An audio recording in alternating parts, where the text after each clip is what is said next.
For All Mankind, season 3 finished up this past week.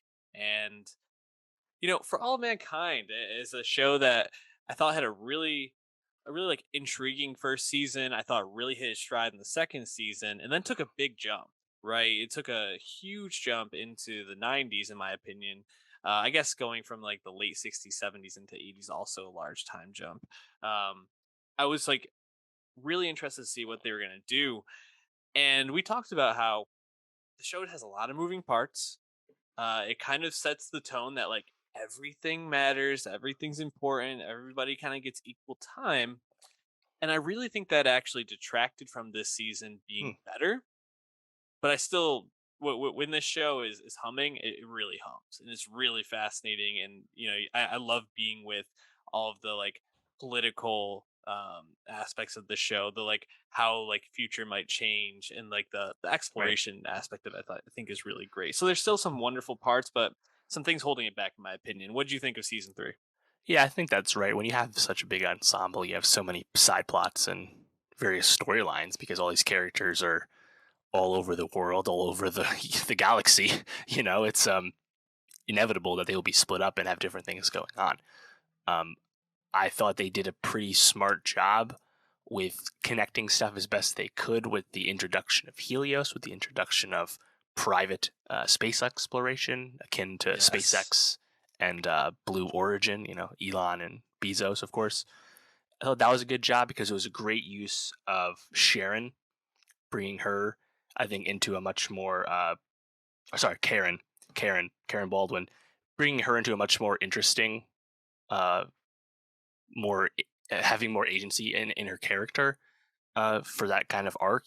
Being the wife of the hotshot astronaut for the first two seasons wasn't exactly the most interesting storyline for a character that got a lot of time as a main cast member and also happened to be featured in one of the probably most maligned subplots, which of course was the relationship, quote unquote, with Danny, of course. So Hmm. thought the introduction of Helios thing did a really good job too, because you could split up people, people defecting from NASA, stuff like that. Found a way for Ed's kid, what's her name, to come into the fold Uh, too. yeah. Why can't? Sorry, Kelly, Kelly. Yes. yeah, to bring Kelly in. I think I liked all that. I thought the finale was good with the big traumatic event, Mhm. but kind of the build up to that with the other Stevens boy, it's kind of, I don't know, it's kind of middling. I think just in general too, like, does anyone like Danny Stevens and younger Stevens? Like, I don't know. Like, I mean, certainly Danny. They make Danny even more unlikable in season 3, of course, being at the forefront of the tragedy on Mars where people die. But like that, being with them is like kind of like disappointing, right? And I think that's where like you can kind of like feel like the cracks and the seams of the expanse of the ensemble, where it's like, rather than spend time with the Stevens kids, can we like, I don't know, have more time with Ellen, the fucking president. You know, like Yeah. Ellen has nothing to do for half of this season, and then Which next thing we know, she has a "Don't Ask, Don't Tell" storyline, which I think was a really cool way to introduce like all real history into this alt history timeline. Mhm. And I think it ends in a strong way, but the beginning, like Ellen has got nothing going on, and Ellen's a Yeah, huge presence. Jodie Balfour's so good in on the show. I completely agree. And Jimmy, the younger Steven's son, I think him and Danny both, their storylines were some of the hardest for me to really like get into. And we kind of talked about the whole like Danny Karen dynamic, which Hmm. I'm glad that they. I wouldn't say like moved away from, but like having him be in space and not having it like be a continued like potential ongoing relationship. I'm glad that they nixed right from the get go. And obviously the like looming will he tell Joel Kinnaman's Right. Ed is like a still an ongoing thing now, especially with Karen dead. I'm sure we'll get that sometime in season 4. Yeah. Right. Especially because we're jumping a decade. I can't imagine Ed's gonna make it out of another decade. So No, his death is probably impending. Ed's dumb Um, old now.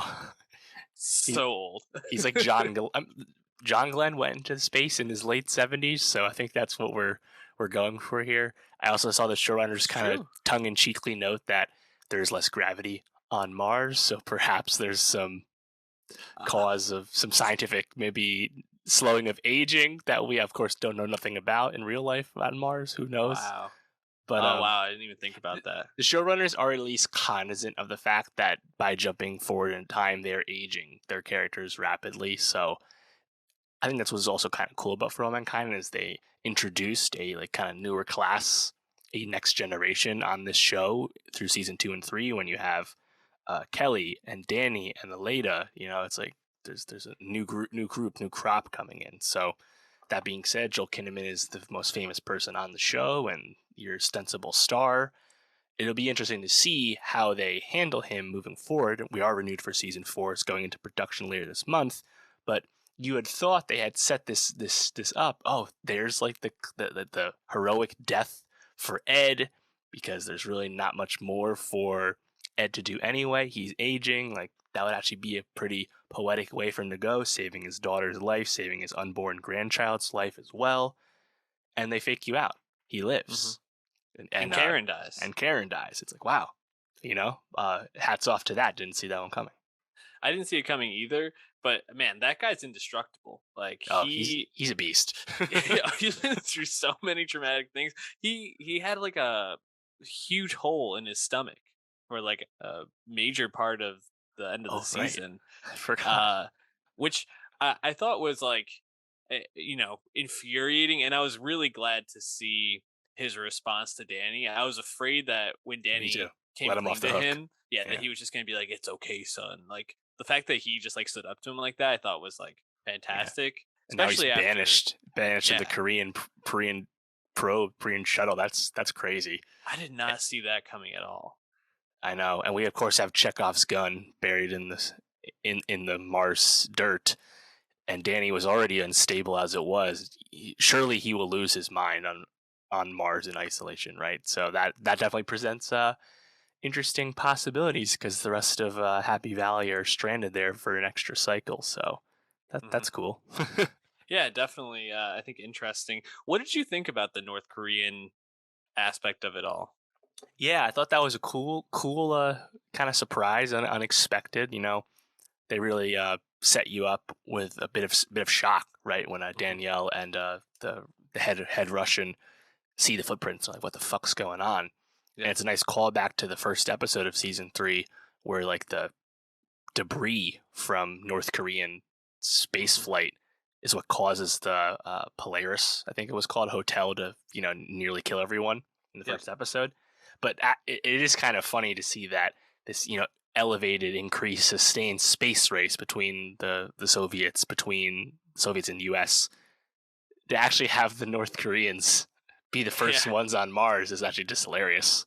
Hilarious. I thought that was great, and I thought the way that they told the story of the North Korean astronaut, Yeah. and his like time up there, I thought that was like really beautifully done, and like um, how they were like explaining how for him the mission is the number one thing, and like he just wants to get back to complete the mission, and just really interested to see how that moves forward.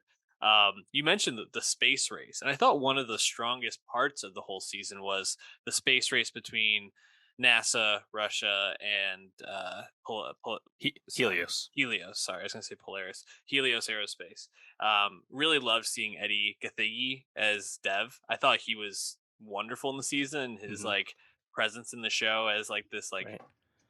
I don't know, tortured genius Elon Musk type, I Right. thought was really interesting. I hope he's like not sidelined Well, for I was season gonna say, four. kind of with the surprising death of Karen, he's perhaps back in the fold Right. because he's no longer. Well, his replacement for CEO at Helios is now gone, so maybe he's back. So I certainly hope hope they so. keep him around. I agree.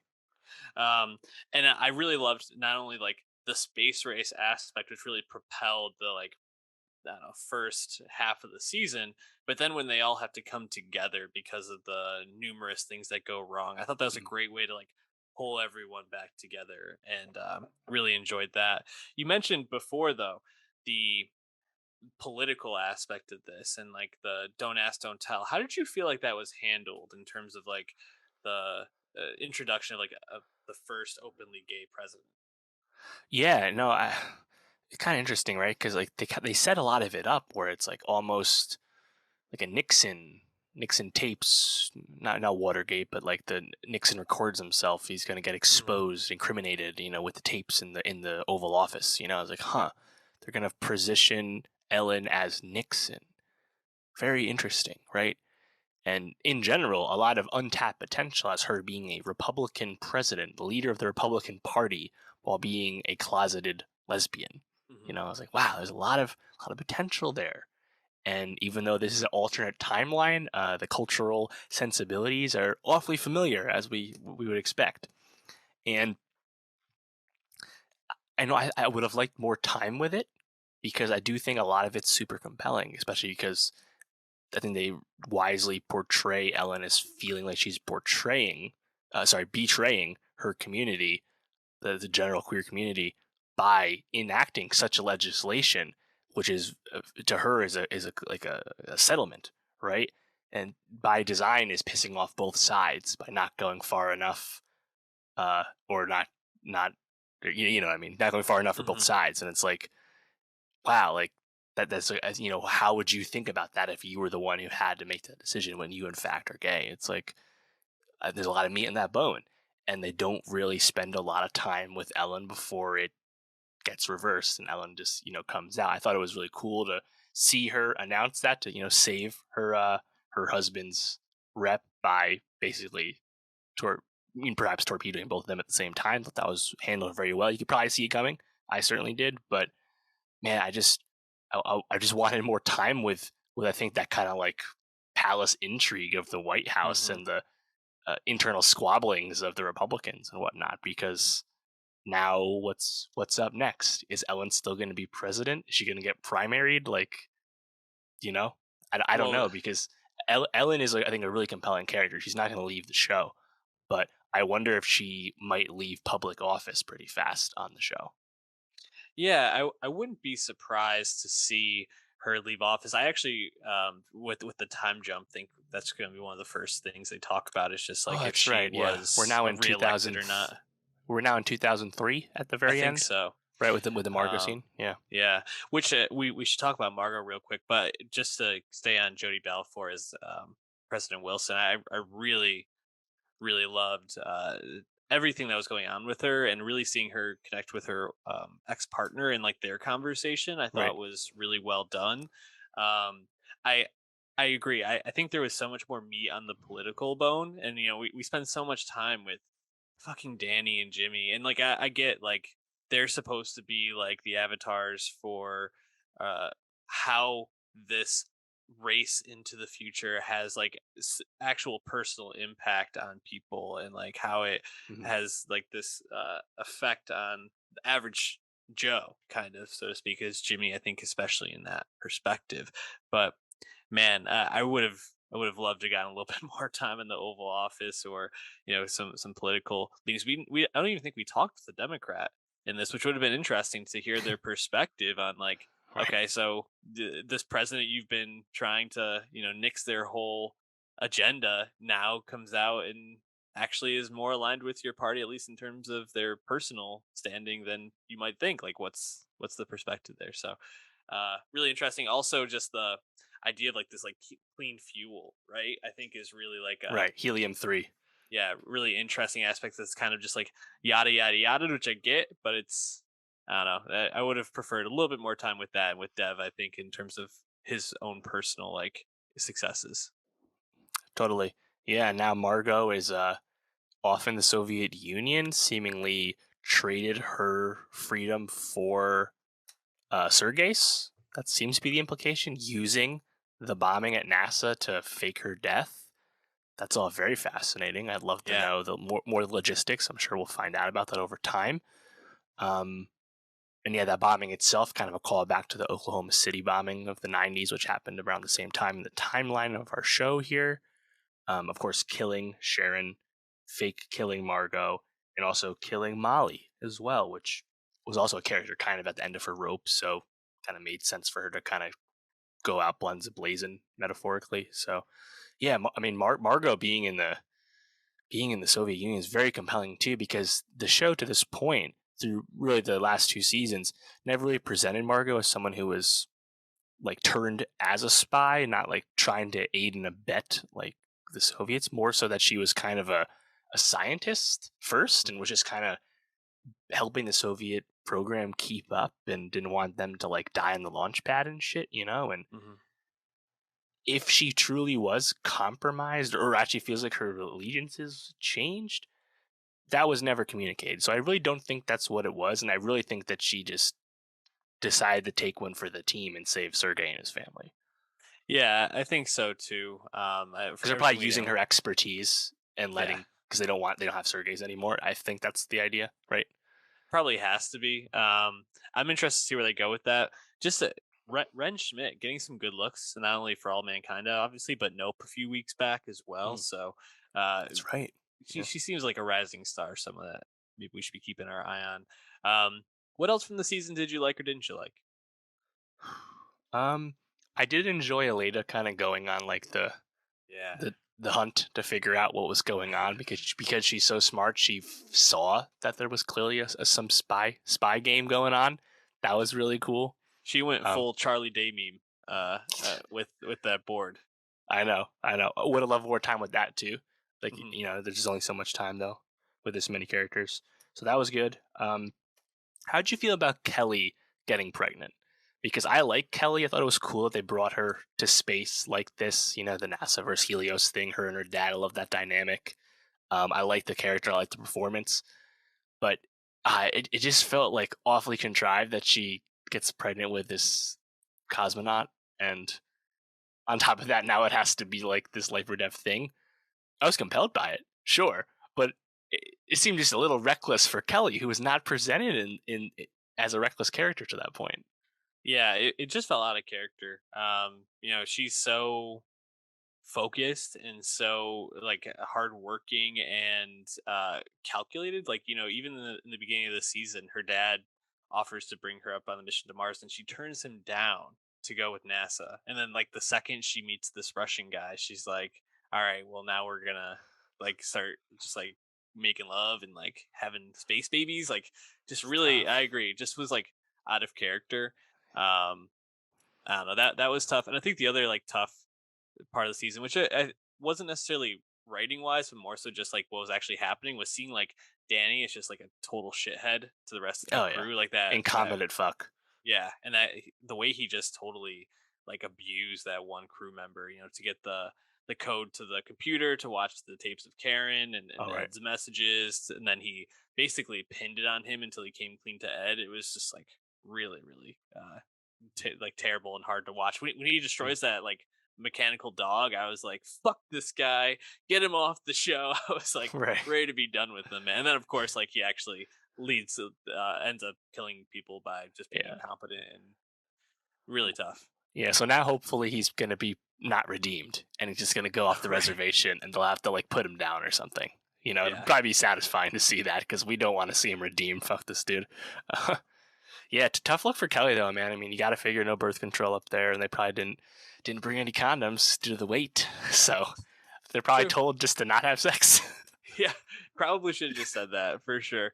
You think astronauts would probably know that, but whatever. Need that Also, IUD. very, very. I think a very obvious callback to The Martian with her like connecting to the larger thing where she has to like fly through space. Yeah, That was pretty much like the end of The Martian to me. So I appreciate that. I just was like, I've seen this. on the same Anyways, planet. yeah. Anyways, I think For All Mankind is a show that if you're not watching it and you care Yeah, about space or just like political fiction or yeah. sorry, historical Workplace fiction, drama as well. It has a lot of compelling facets. definitely worth the watch. Yeah, and like I said, season 4 is going to production later this month. So without a doubt, season 4 will be out in 2023. Won't be a long wait.